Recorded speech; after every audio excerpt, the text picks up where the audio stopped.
Super Bowl coach and sports analyst Tony Dungy has a vision for helping families to talk about race. He has written a guide for parents along with Tampa Bay Buccaneers quarterback coach Clyde Christensen, and he joins us now to talk about it. Coach Dungy, thank you so much for joining us. Thank you, Heather. I want to ask you, you call this guide an on-ramp for families to start talking about race. What motivated you to write this?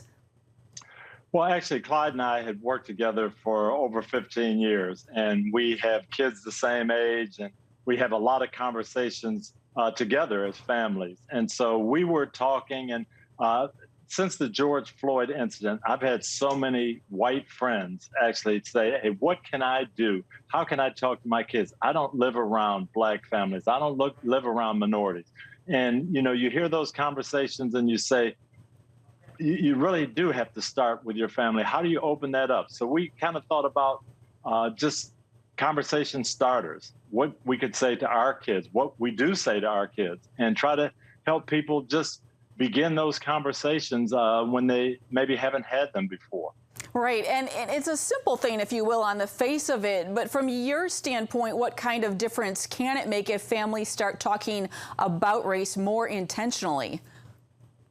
I think that's where the solution has to come. I'm a big believer that it's going to come through Christ and the church, but how do we develop it with our own families? And I can remember growing up in the 60s and talking to my dad, hey, what's going on? What's happening with these riots? Why did they shoot Dr. King?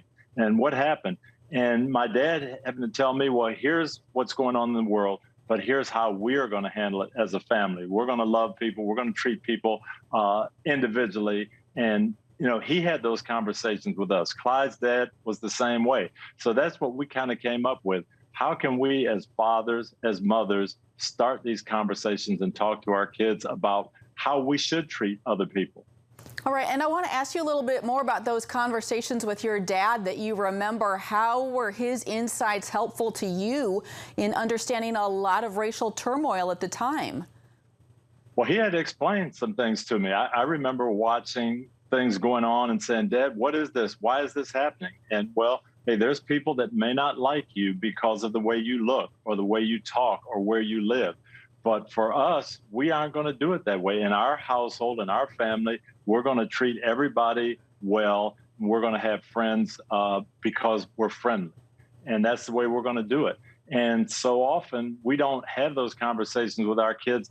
They don't know where we stand, and they don't know what's going on in the rest of the world. Hey, I live in kind of an isolated neighborhood, and so maybe I don't have any problems. I don't see these racial injustices. I don't have friends who are different from me. But where can we start, and how does that look? And I think that has to start at home. And is this something that you and your wife practice with your children? And I know you still have kids in the home. Are still following today? We do. We have 7 kids still living at home with us, and we do talk about those things quite a bit. And we feel like it's important. They need to know what's going on, but more than that, they need to know from us how we feel, and they need to know what the Bible says about treating people well and about being friendly. All right. Well, Coach Tony Dungy, I know this resource can be found on your website, All Pro Dad, and thank you so much for what you're doing in this area and coming on. Appreciate it, Heather. Thank you.